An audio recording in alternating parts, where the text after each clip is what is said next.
Hey guys, Pete Ramsey here with Kelley McKay, talking to you again. We're going to talk some HVAC business straight talk. Kelley, how's it going today, bro? Going good. Going good. So we were talking before we started recording here. I just remember this one particular sale because like so many other people, I couldn't have been the only person who was doing this, but I would talk myself, I would talk my customers out of like any better equipment than like the 13 SEER low, the bottom 13 SEER. Like I would say, gosh, I mean, they would have a 20-year-old system, and I would say like it's going to be so much more efficient just going with the 13 SEER.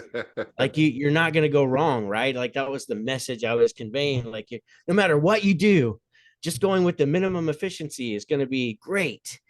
And and I wasn't always giving options of other pieces of equipment. It was oftentimes I was only giving the 13 SEER option. But after a little bit of training, I realized that, man, we need to start offering different options for people. And so one of the very first ones we did, I had like a premium package, which really wasn't even that premium. It was like two stage. I want to say it was 16 SEER or 17 SEER two stage, with a 95% two stage furnace LP. And so I think it was actually a dual fuel system. It was a heat pump. It was heat pump with the gas furnace. And so I, gave him the option of the top option was like $13,000 or something. And I'll never forget when he said yes to that 13,000, because from that point on, we sold multiple, $12,000 systems. They weren't all 13,000, but 10 and 12, 9, 10, and 12. Our average ticket on installs went up from 5 or 6,000 to 9, 10, 12,000. So it was a game changer for us. Yeah, you broke a new ceiling, and this is all relative because I think I mentioned to you, and I'll repeat it again. I finally went off into sales training, and it was boot camp, they called it. A guy by the name of Steve Howard used to teach this program, the ACT group, ACT. I think they still got some stuff out there, and so I went through their program and everything, and I come back, I sold my most expensive system ever, high efficiency heat pump system with an electronic air cleaner and a digital programmable thermostat for $5,400. And you laugh at that today, but Right. but that was at a 50% GP, and so the numbers are changing.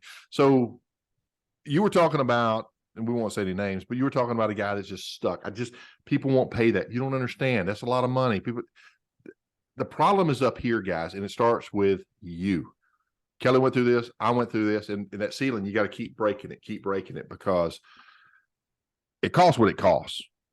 It's normal. I think it's normal. It's there. And even once you penetrate that ceiling, like there's going to be another one. Yep. There will be another limiting belief that maybe you haven't recognized yet. But that's part of your feedback to know that you're actually growing, is that you get up to these things and you realize that, so I'm stuck, or there's something there's something inside of myself that I'm holding myself back. So I think, my son never laughed harder when I told him what I made at minimum wage. My first job was washing dishes at a hotel restaurant. Minimum wage was $2.90. He laughed until he cried. You worked for $2, but you know what? That's what it was. Top pay when I was a tech was $15 an hour. Top pay. Here's the sad thing. It keeps going.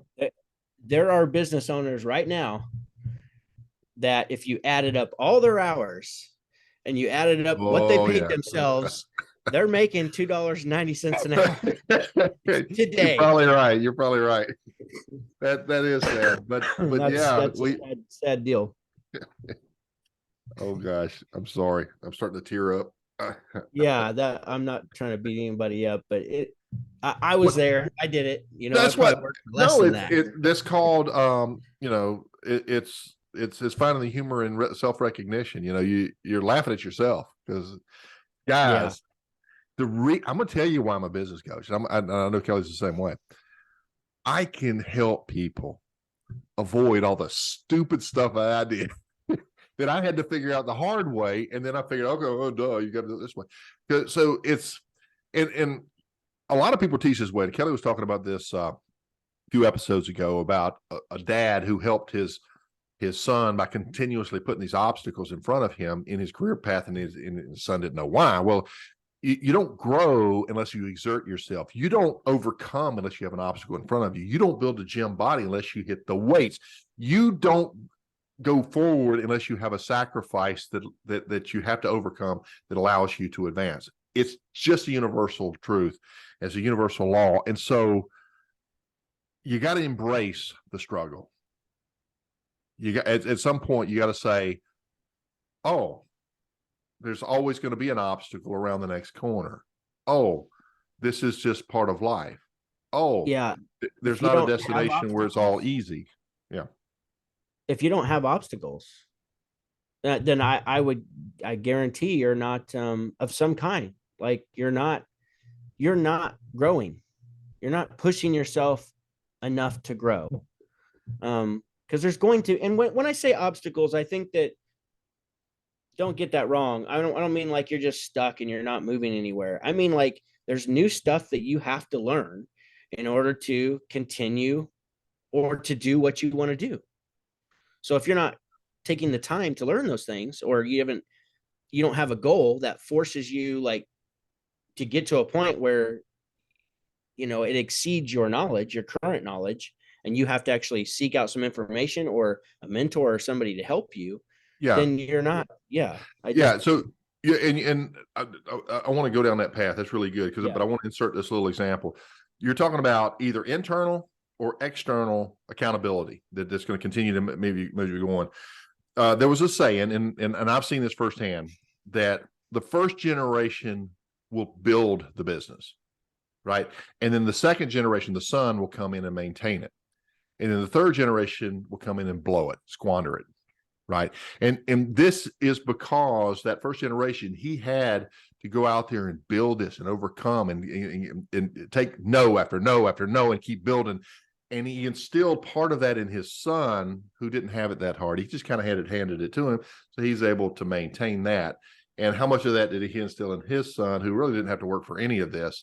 And so There's statistics on that. There's statistics, actual statistics on that. I don't know the actual ones, but I want to say, I mean, just think of it like 50% of the time when it gets handed off to the first son, the business fails. But it's like 80 or 90% at third generation. It spikes dramatically in the wrong direction of in the failure direction. Yeah. And so putting yourself under pressure, like I was talking to a business owner today, and he goes, yeah, let's try it. And I said, whoa, try what? When you go into a mindset, I'm gonna go into my business. Let's try this. That is absolutely the wrong mindset to have. When I started my business, I know Kelly's probably got his story too. The floor was pulled out from under my feet. It was the recession. It was 1989, long time ago. A lot of you guys weren't even born yet, but that's okay. I'm there. I'm young. I'm a young technician. I did have my license. I got a wife that doesn't work. She can't work. We got 3 babies. You know what childcare is for 3 babies? It would cost more for daycare than for her to work. So I'm there, right? We got a station wagon. I've got my own tools. I got to make this work. And I don't think, in hindsight, had I not been put in that position under that pressure, I would have been as successful. I got out there and I called, I knocked on doors, I gave out business cards. I had pressure. So if you deny yourself of the pressure, you're probably denying yourself of your full potential, I think. Well, there's been studies on this when it comes to if you have like a backup plan, Yeah.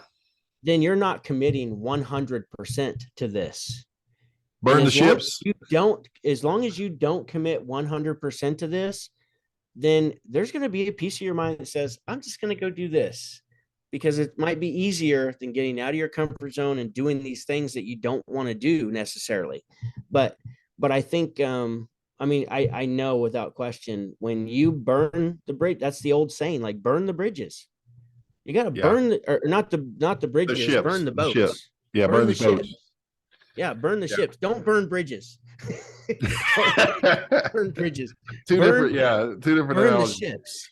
Yeah, so Like, burn the ships, guys. If you don't know that, yeah, maybe you know who it was, but there was a military I don't- leader who invaded a country on these old wooden ships, and he brought all the army onto the beach, and they're ready to go into battle.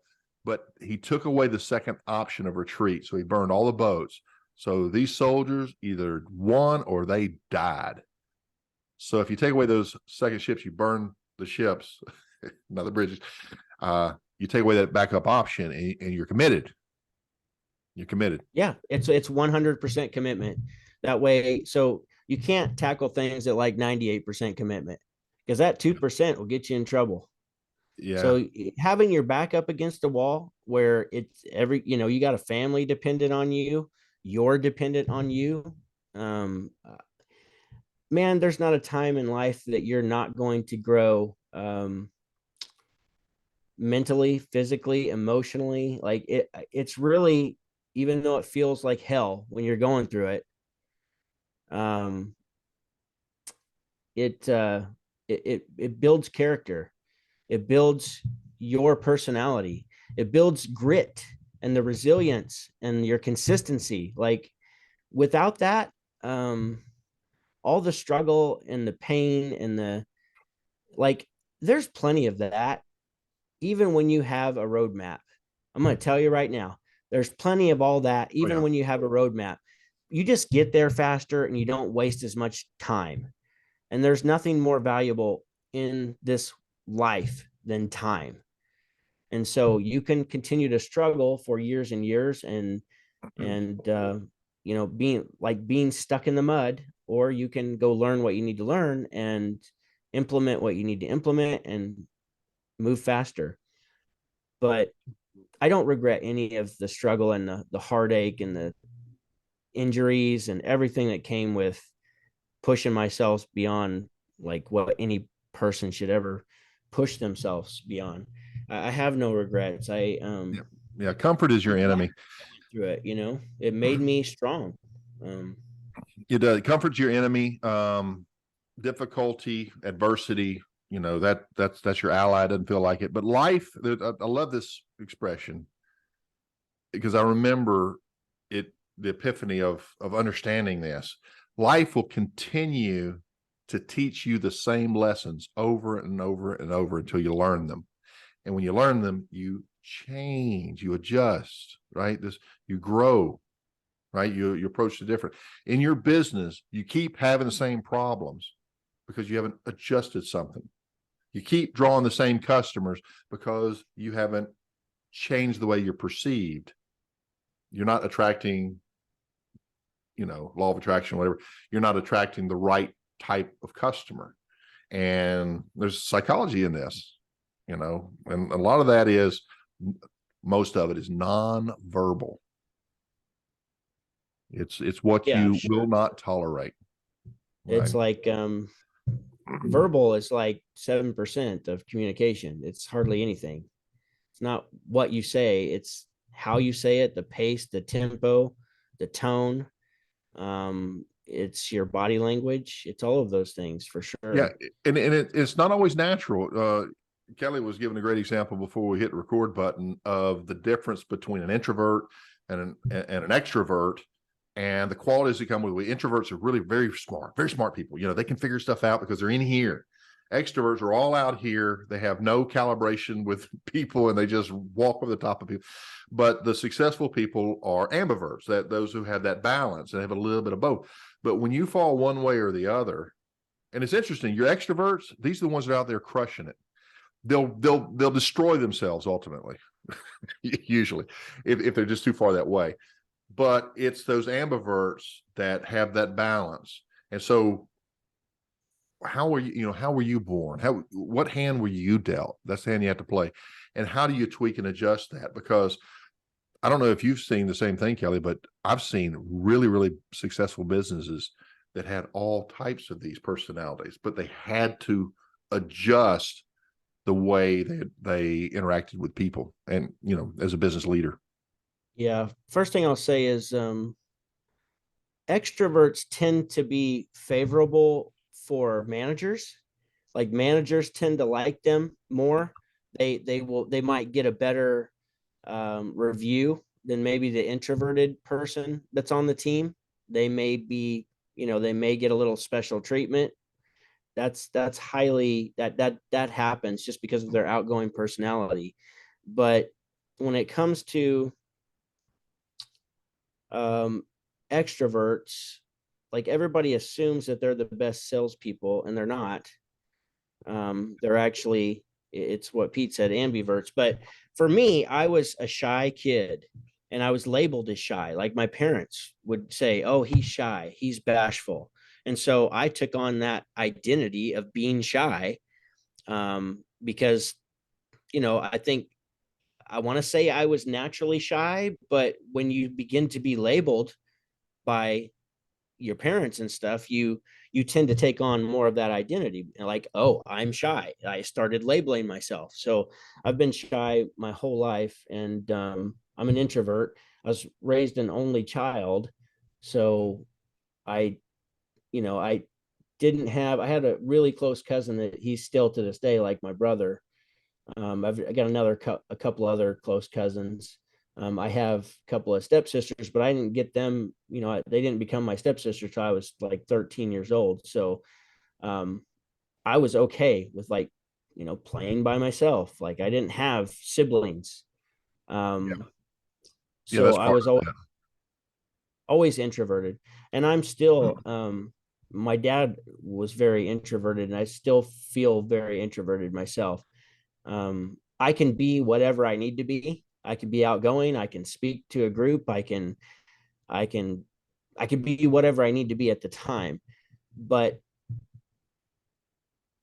I'm a little sensitive to crowds, to big groups. So when I do those particular activities, it takes me a minute to recover. Like I need time just home by myself, Yeah. or just with my family here, just to unwind, maybe just for a couple days, and then I'm okay again. And I could go out back out into a crowd, but it's not my, I'm definitely not an extrovert, Well, but I I can't be think if I need to be.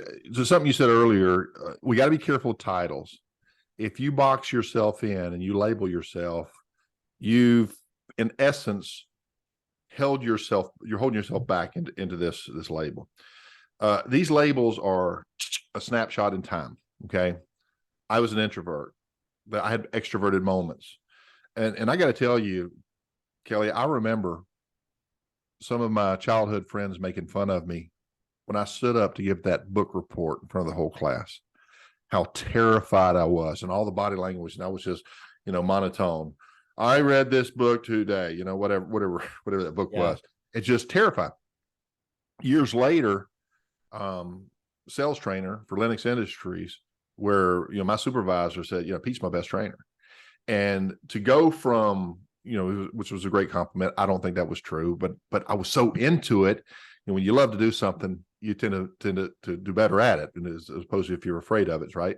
So, but that didn't happen overnight. It was, because I was labeled. My mother wanted to take me in for psychological evaluation because she'd raise her voice, and I would like go into a shell and just, So we're Yeah. evolved, we're growing. So don't box yourself in. Take that comfort zone and something that's outside of your comfort zone, and just stretch, enlarge that circle a little bit to include that new skill or that new habit that you're not comfortable with yet. And before long, it becomes part of who you are, and you grow it again and again and again and again. You're a different person. We were talking about this before as well. If you looked at who you are right now and what you believe right now and compared it to who you were and what you believed just 10 short years ago, it's night and day. And if we don't realize it 10 years in the future, we're going to be different. It's up to you how, but you're going to be different. This is the opportunity to guide that, direct that. Well, how do I want to be different? Where would I like to be better at? What would I like to excel at? And when we're looking at success in life and business as our vehicle to financially support this, we need to take charge of this and start being conscious of this. What one weakness do you have today that if you could overcome would have the biggest, most positive impact on your business? And start there, for example. Yeah. I'll just add to that. You're going to be somebody in the future. Yes. Like, that's inevitable. You're going to be somebody. Yeah. So one of the things that one of the books that I'm reading right now that I thought the way he put this just made sense. He's like, okay, so how, if we're gonna have some self-love, right? Like, we're gonna care about ourselves. Like, we need to care about ourselves. We got people in our lives that depend on us.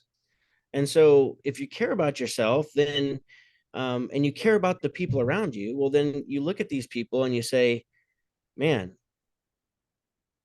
in 10 years from now, like, things most likely are not going to be the way they are right now. And that's hard for people to see because all we know is the past and right now.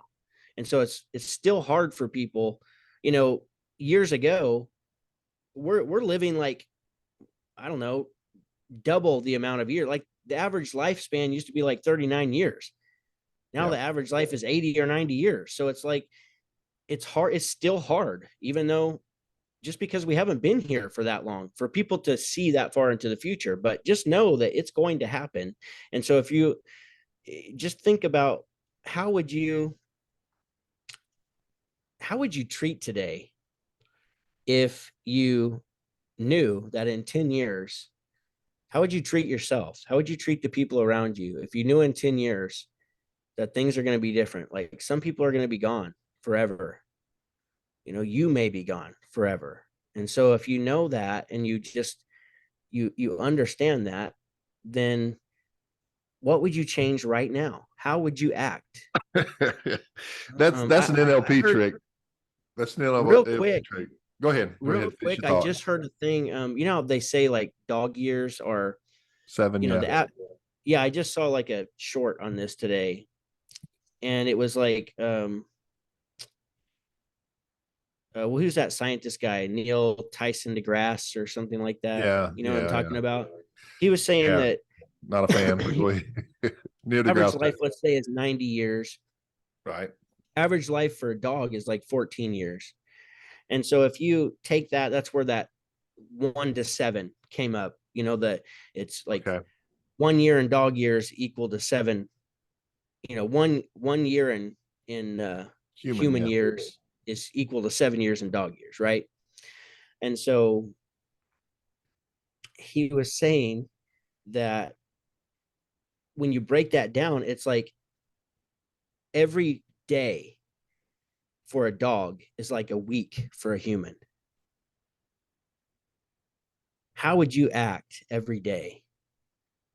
What kind of attitude would you have? What kind of mood would you be in every day if that were the case for you? Because dogs are always typically happy-go-lucky, if they're healthy. It's because they're living a week every day of their lives. And so that just hit home with me because I love dogs. We have 4 dogs, Yeah. I just lost my pit bull a couple of weeks ago, by the way. She died. Man. Yeah, she was just overcoming it. Man, I about broke my heart. But and that was the second one we lost in the last 3 years. So I'm a dog lover too. But okay. So have you ever? I think that we're a lot of people there's narcissism, and I was talking about this with a client of mine who's dealing with a relative that's narcissistic. But so many people, their entire value, self-worth, is based on the opinions of those who are judging them, and this is a big error. I mean, it's important to calibrate, but it's a big error. So, how many of us have played this game? Go with me on this. That knowing what you know now, what if you could go back in time to when you were in high school or junior high school, or that those formative years? How much different would you act? How would you handle that situation? Remember that situation that happened? How would you have dealt with that differently? Right? If you could go back and tell yourself and just step into your current self, you would just handle it. You would, right? And so, so this is an NLP trick. So imagine yourself 10 years, 15 years, 20 years from now, whatever, and you've arrived at this level, okay? In self-confidence, in productivity and intelligence and competency, and all these different things that you've worked to build. What would that future you, if it could step back into time, into this moment, what advice would it be giving you? You need to get busy. You need to be working on this, and listen to that voice and trust it, because it's you, and go tackle tomorrow with that in mind. How could that change you? I know these are airy fairy sometimes, but this is real stuff. Not at This is all. It's like time travel. Like, it's real. think of if that person who you are could come back and say, what do you need to do? Like, yeah, you'd listen. So yeah. And remember, there's more things that are important than money. Why did you start your business? Well, I started my business so I could work 60, 80, 90 hours a week and deprive my family of my time. And myself work for $2.90 an hour, right? So no, we did this because we didn't, maybe you started off because you wanted some bling or you wanted a car or something like that. But you get to a point in life where it's usually not that. Exactly. It's usually something tied to relationships, the people around you. I mean, that's what it's about. And so we do have to make some sacrifices, which is an investment, because we're expecting return. And if we don't invest properly, we won't get the return. The return has got to be, I can put my children in school. I can, take care of them. I can be with them. And how many times are you physically with them, but you're not with them? You got to be in the moment. That's one of the biggest regrets that a lot of business owners have, is I was with them, but I wasn't there. I was still at work. Well, you see a lot of, what a guy that I used to follow all the time, he just calls them being one dimensional. Like, maybe they're crushing their business, but they do drugs. They're getting divorced from their wives. They're never home. They treat their families like garbage. They, they're crooked in other ways. Like, there are people like doing this, and it's like, it's their one dimensional. Yeah, they got the business thing down, but that's it. Like, they're no mentors. There are no people. Like, you don't want to follow these people because they're not good people when it boils down to it. So to be multi-dimensional, you have a spiritual side. Everybody has a spiritual side.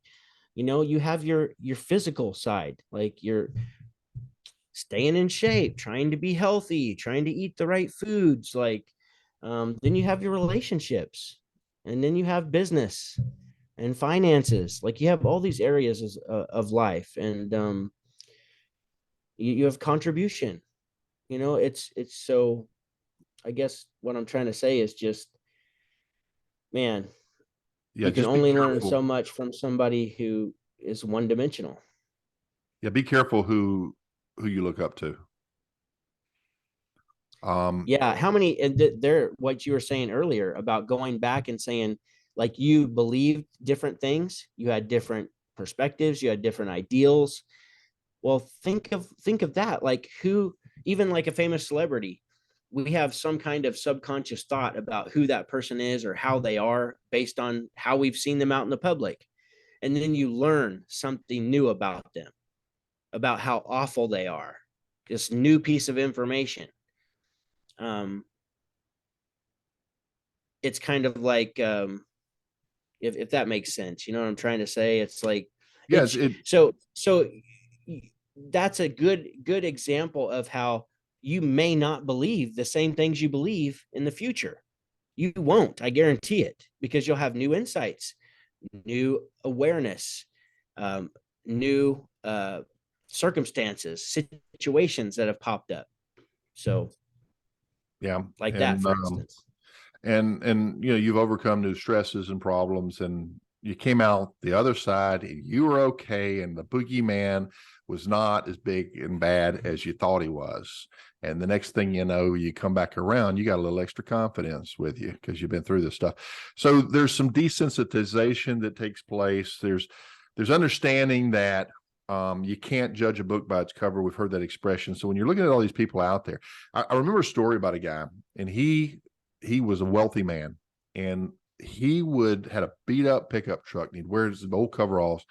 And when he was going to go out looking for land, for investment opportunities, he would go out and engage the customer dressed this way, the seller this way, and he would get a good price. But if he had rolled in, and driving his Beamer or whatever he had, and he probably would have paid much more, had to, because there's a psychological thing. People judge you based on your appearance. And so while we have to raise our perception and not judge people by their book covers, like that customer you tried to sell them the cheap stuff because they couldn't afford it, and they walked in the back room and came out and paid you cash. I've had that happen. I know you have too. Realize that your customers are going to judge you by the cover of your book. And that's huge. It's not, and it's like that takes place in like the first 2 seconds that somebody sees you. I think it's like 0.7 seconds. There's something that's popping into their mind. The human mind puts you in a category, right? And if they don't have a category for you, Kelley, he's just like that guy. He reminds me of that guy Pete, because they're so set. You and I will get lumped in a category, and there's probably not two guys that are more different in the world. I mean, we have several backgrounds and everything, but are we not different? But people will. Oh yeah. Appreciation. That's what they do. So the human mind does that. And so when it doesn't have a category, it creates one. Oh, that guy's crazy. Oh, he's stupid. He's an idiot, right? That's dismissive. You can't do that. So no two people are alike. We've gone deep on this. I'm sorry. We don't need to go this deep, but understand psychology. Back to studies, because this is just some of the, I was reading. Did you ever read Influence by Robert Cialdini? It's an old book. Did not. That one is once again, just some really interesting studies. And one of them was they dropped a wallet and they put a picture of like somebody who looked like them, like maybe like ethnicity, possibly race. They look like them. Right. And what they found, like it's crazy that the people and they put like a note in there. So for instance, if the person was foreign, supposedly, they just made it up by the picture in the wallet. So they would put maybe a picture of somebody who looked foreign, but then they would put their a note that said, if you find this wallet, please return it to blah blah blah. Well, if they wrote that in broken English and their picture, they didn't look American, and an American found it, they were way less likely to turn that wallet in, which is crazy. Absolutely crazy. But the more alike people are, or you can relate, which is part of kind of what we were talking about before we started recording too, is like we have to become aligned with our customers in order for them to relate to us, so we can actually build a relationship. And it's the old people buy from people they know, like, and trust. Yeah. So how do you become that person? And you become that person by becoming aligned with them. And there's lots of different ways to do it, both consciously and subconsciously, and deliberate ways that you can make those things happen. So I don't know. Those studies are fascinating to me. So Well, there was several so different instances. there's definitely something to that. Okay, and we got to be careful here because this will go down this political, because we've got big division right now happen Yeah. politically and culturally and everything else, and in my opinion, this is on purpose, and we need to be unified. I mean, we need to celebrate certain aspects of individualism, but as a collective, it's important that we do share values, we do share things. And so this was an interesting piece that I saw, and this was actually in a documentary. And I shared this with somebody, and if I'm repeating myself, stop me because I'm getting old. But it took different races, and what it would do is they took the same size photo of, let's say, 1,000 men who were European white, right? And they averaged out that photo, and the average, what do you call that, composite photo became this person, this man. And symmetrically, his eye distance was perfect, the nose length and everything. It was the perfect average, and he was absolutely handsome. They did this for the Asian race. Absolutely handsome woman, absolutely beautiful. That's interesting. Right. Yeah. So the closer you get to symmetrically perfect, the more appealing you are. So within your culture, you kind of have to find that, that Yeah, symmetry. that's like And psycho-cybernetics. yeah, Psycho-cybernetics, he was talking about how it's only like a millimeter change in your face can ever so completely subtle. change. Yeah. Yeah, and we can recognize that, and so can what's that technology now with the cameras, facial recognition. Yeah. They can catch all that stuff now. But this was cool. When they started doing that facial recognition stuff, my name would pop up in the pictures on Facebook. I don't know if you remember when they were doing that, but my old pictures, it wouldn't recognize the age difference. That was kind Yeah. of Yeah. interesting. So it wasn't that far along. But anyway, yeah. So cool studies. So as business owners, if you're not fascinated by this, if you turn this off by now, I get it. There's some years ago, I could care less about that. But once you start to see this stuff, am I wrong, Kelley? I mean, it's like all the light bulbs come on. That's why I didn't get that sale. I mean, it's literally, these little subtle I'm not things. kidding. Like, there's been so many tests ran and studies done that you just have to be, you know, you just have to be an idiot not to take some value from that, because we're experiencing this every day. Like, in all all human interaction. I mean, so there's some truth behind it, and that's why it's so fascinating. So what do we do with all this? What do we do with this, Kelley? How do we take our business and all this stuff we've just been talking about, and you know obviously we're always analyzing and reading and learning everything, but what should we be doing to improve ourselves given our propensity to move towards inactivity, like the sofa Distraction. at the end of the day, right? Distraction. Yeah. Right, or the path of least resistance, because I don't feel like doing that today. It's Well, back to, I don't see anything wrong with that. As much as I'm like a high performer, and I would, I want to learn more. I'm like, I'm still lazy too. Like, we're all lazy. We all would rather be lazy at times. But it's back to your future self. Like, time is going to pass. It is passing. Who do you want to be? Because you won't be the same. And if you, it's the compound effect that Darren Hardy talks about.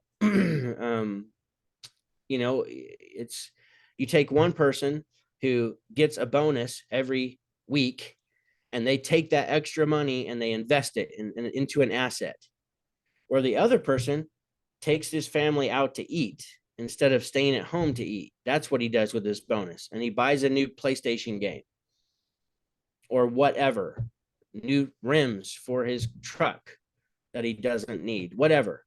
A depreciating asset, right? One person who invests will over time become worth more. He will have, his net worth will increase, while the other person does not increase their net worth. So who do you want to be? Like, that's fine if you don't want to be, if you don't want to at least get the money thing out of the way. Same Kelley, with I don't know what I want to be. I just want to be rich. Yeah. Okay. So if you want to be rich, then do what rich people do. They invest in assets. They understand money. They learn about money. So go learn about money. Like, read a book, watch some YouTube videos, like whatever way that you enjoy taking in content, whether it's listening, watching, or reading, like, you have it at your fingertips. We have computers in our pockets, it's like very powerful computers in our pockets. So it's crazy just how easy and accessible information is. It's not information that we need. It's more focus. My grandfather, I took care of him in his last years. He was in his 90s. And I asked him, I said, because he used to tell me that he got dementia and he would repeat himself, but he could remember his telephone number back from 1968 or whatever it was. He could remember his phone number. And that's because he used it. You used your memory, right? I don't think I could tell you my phone number now, on my cell phone. I think I might remember one of them. Right. Maybe one. But, I knew numbers for, all these different calls that I had to make as well. And, you had the little black book you carry around or whatever. But generally, if you don't use it, you lose it. So a friend of mine challenged me to do something called 75 hard. Are you familiar with that? I'm familiar. Yeah. With Andy Freeze. So hard to pronounce last name. So MF CEO, and now he's got the CEO project. Well, he's got the app called 75 Hard. You can get it on, it's a couple of dollars or something on Play Store. And so it goes like this: for 75 days, you can't miss a day. You are accountable to these particular steps. And read 10 pages, an inside workout, an outside workout. Well, 2 workouts of 45 minutes, and one of them must be outdoors. Yeah. You can do, or you can do both, but one of them must be outdoors. And so read at least 10 pages, right? Do some sort of a diet. And I think there's a daily photo for the app. Was there anything else? No alcohol, I want to say. No alcohol, no cheat meals. That was it.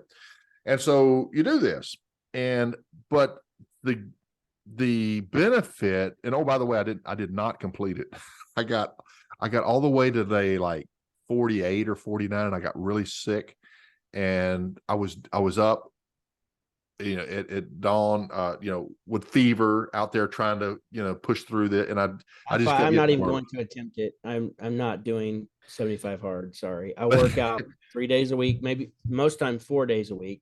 Well, this was the takeaway.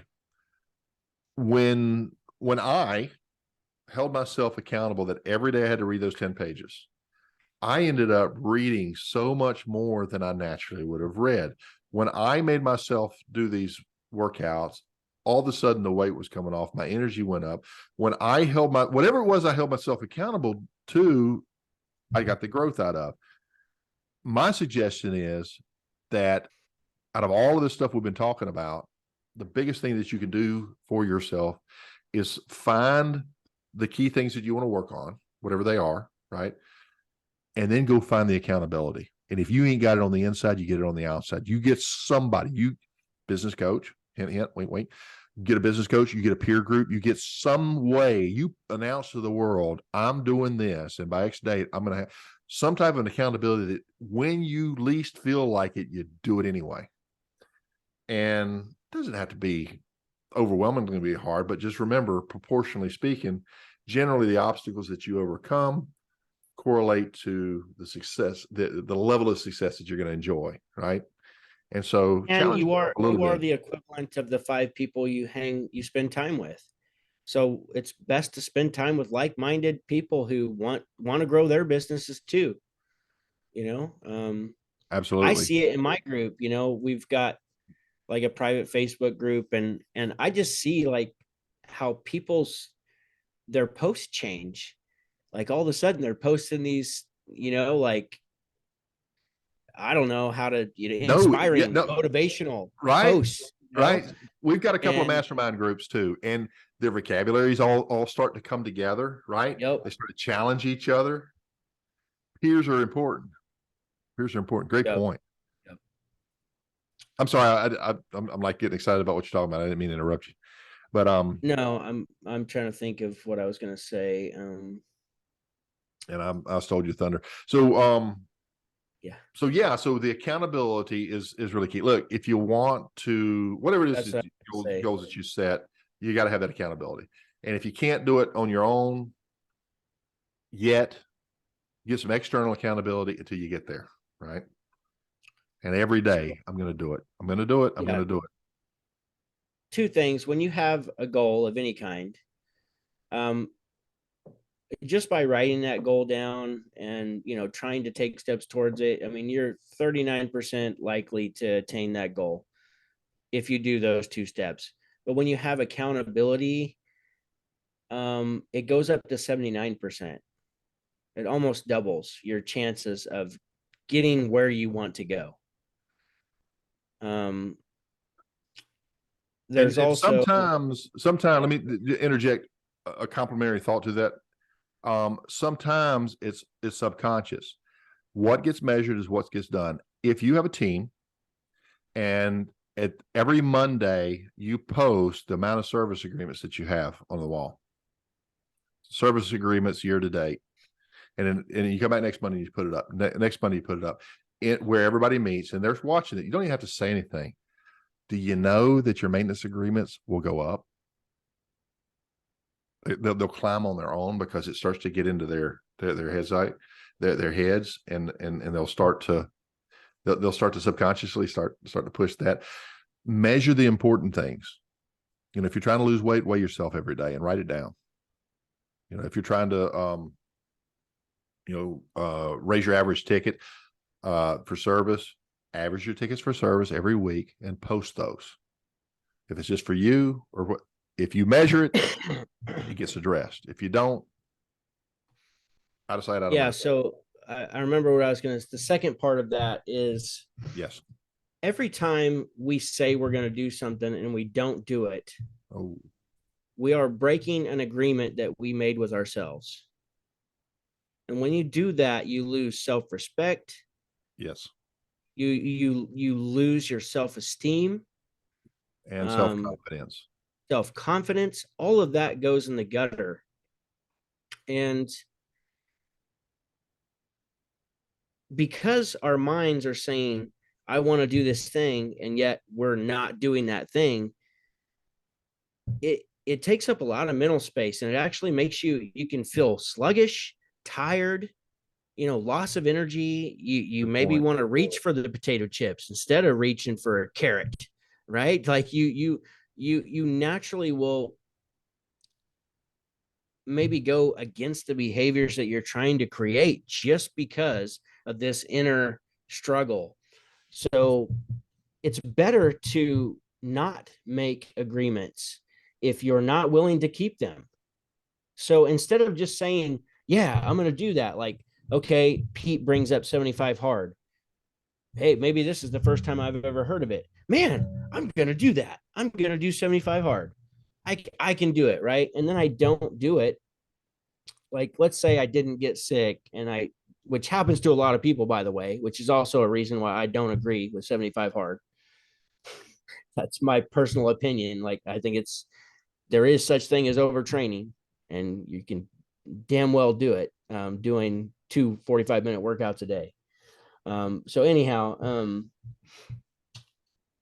and work, going outside when it's raining or something, that's not appealing to me. So, and there's nothing cool or gritty about that, in my Well, opinion. I think it's stupid. So, I was in and the I'm not army. Call me calling people stupid. stupid. Don't get me wrong. For if you did 75 hard, good for you, you tough SOB. Good for you. But I'm just saying. Yeah, Um, well, it's all relative, and yeah, believe me, 45 minutes started off just walking for me. That's how, because I got sure, pretty heavy there for a sure. while. So and then sometimes 45 minutes is nothing but stretching for me, because get in the floor, get your legs open again, open up Yeah.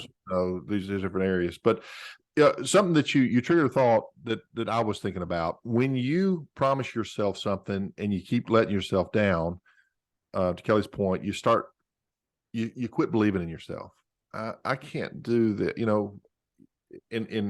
this is dangerous. You lose So, faith. Yeah. right now, one of the things that you can do is, if you'll set a goal that is small, that you can do and accomplish it. It's psychological, but you'll feel just a little bit better about yourself. And so if you set a bunch of little tiny goals that you're just continually having a success, before you know it, your confidence will come back. It doesn't have to be a big, what do they call that? Big, hairy, Audacious goal. audacious goal. It doesn't have to be all of that. Ultimately, you want it to be, but give yourself a break. Take, elephant The is one thing bite at a that's time. cool, the thing that's cool about a BHAG goal is that it's set so far in the future that people can't criticize you about it.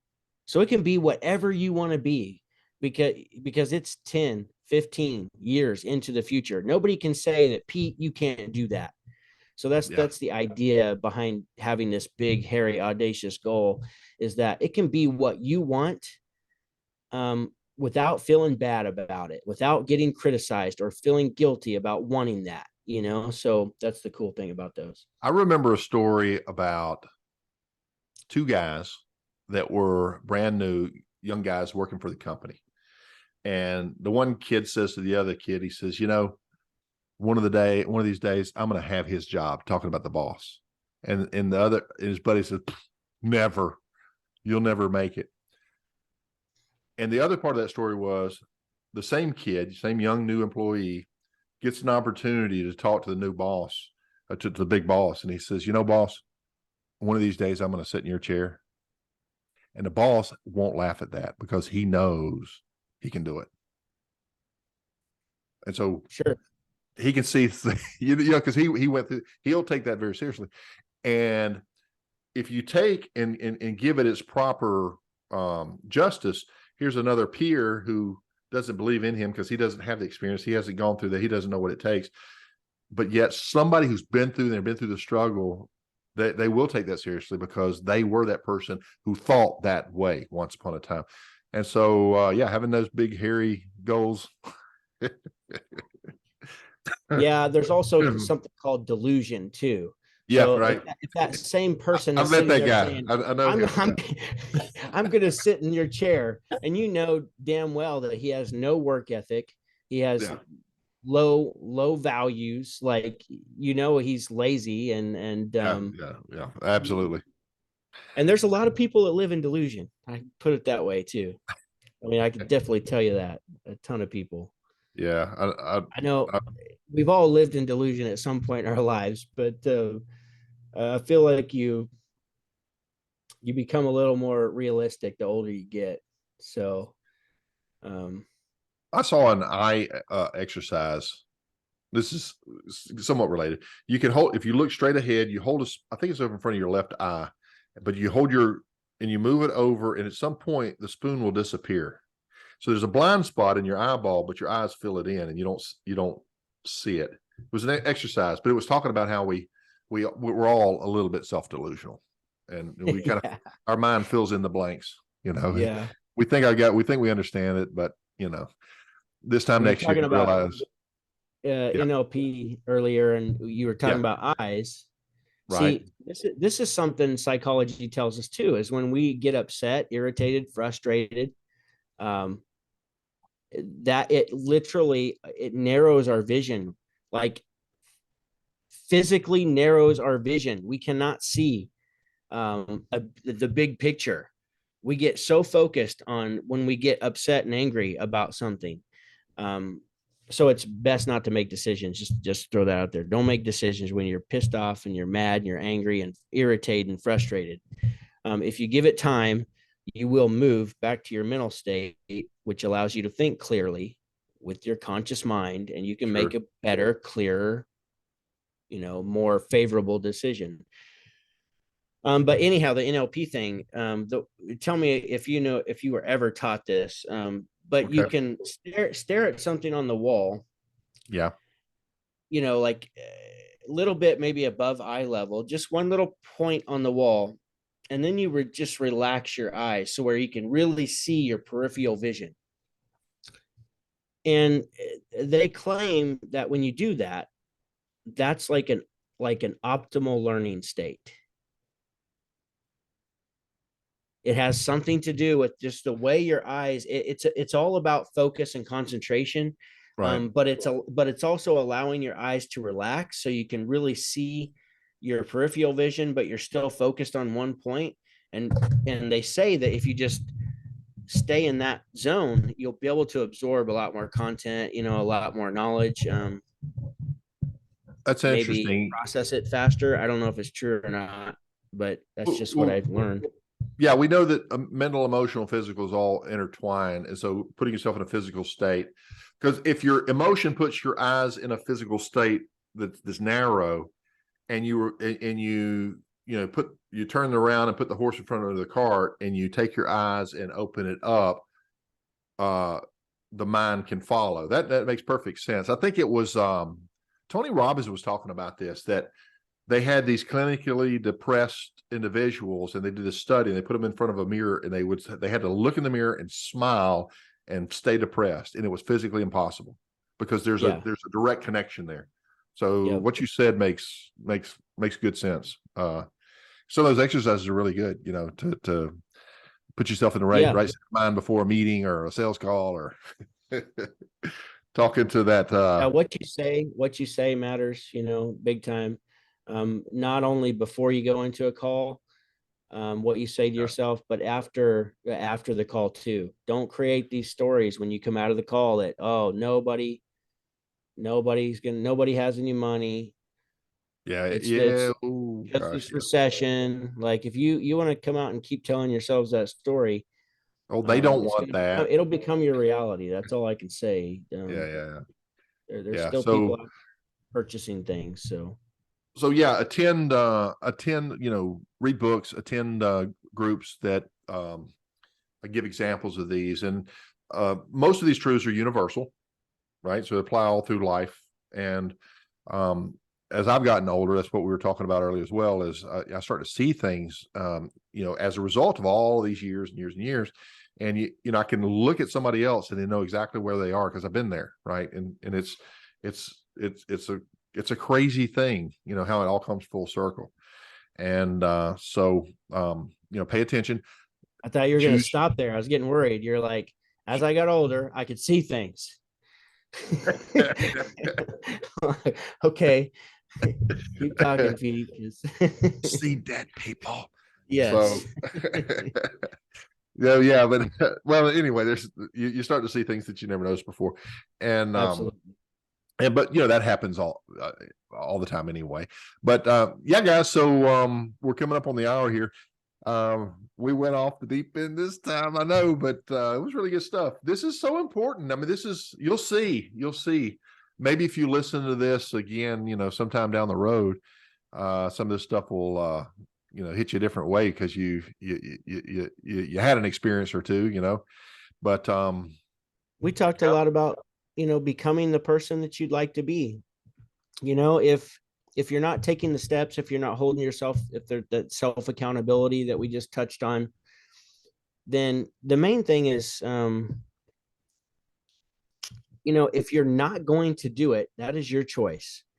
But don't keep agreeing to do it and then don't do it, because that's where you get in trouble. Like I said, like, just say, I'm going to renegotiate my agreement with myself. You know, I thought that I would have the energy to do this and I thought that I would like it. I actually hate it. I'm not going to do this. And just be honest with yourself. Um, if you, Or yeah, pull the floor out from under your feet and make a major pain consequence from it. Hey, I right. had a buddy of mine that said, I'm going to do this, or I'm going to write a $500 check to, it was the opposite Yeah. political. A charity of that you No, it was hate. like yeah, something that you hate, right? And if I don't do this, I'm going to mail that check. And, Yeah. that was enough. I thought that was pretty interesting, but yeah, Yeah. excellent Big stuff, my brother. consequences. Big Well, so consequences. I think we Push fell a you. week behind. We had some technical difficulties, our last scheduled Technological. recording day. Yeah, but I think we got everything resolved. We're back on track. And if you guys want to put some comments in underneath these videos on something you want to have discussed, and maybe sometimes we can have some people pop in, and we have had people on before. Maybe we ought to revisit that and mix it up a little bit. Maybe bring a specialist in and talk about some of this stuff. But generally, this is a platform where, this is no hype. Okay. This is not, look at me, look what I did. You too can be like, this is just real. This is, I think this is a much more realistic approach and healthy perspective of, look, you can be anything that you want, but do you really want to be that? What do you want? What is success in life? Is it that bling on your arm, or is it that wife that you put your arm around, every night, or the children that you take care? What is success for you in your community and things like this? So, put some of that in perspective. You can still live a good life. You can still travel. You can still make really good money, but you know, you don't You need a can have it private all. jet. Yeah, you can have I'm whatever a you want. full believer in you can have it all. And it just depends on how much you're willing to, how hard you're willing to work and how Pay the much you're willing to price. sacrifice. Yeah. But you can do it all. You can have the family, you can have the great relationships, you can have the business, you can have the money. It just depends. I don't aspire to, to make $2 million a year or whatever. That's not, you know, outside of owning an HVAC business, since I'm no longer an HVAC business owner. That's not an aspiration to me Yeah. because I know what it would take for me to do that. And I'm not willing to trade all of my time. I've been trading time since I was, knee high to a grasshopper. As soon as I learned that if I could work, I could earn money, I've been trading my time for money, and I'm done with that mess. And so I wish I would have learned many, many years ago what I know now. And that's why I love coaching, because I want to help people understand that now rather than later. Like, you might have to sacrifice some stuff right now, but we'll get you there a lot faster where you want to go. Well said. Well said. You can have anything in life. And I was going to add a caveat. You can have anything you want in life if you're willing to pay the price, and everything comes with a price. So, okay. So, I guess we'll see you guys on the next one. Be safe. If you're listening to this, keep your eyes on the road, while you're driving, keep your eyes on the road, and we will talk to you on the next one. Take care.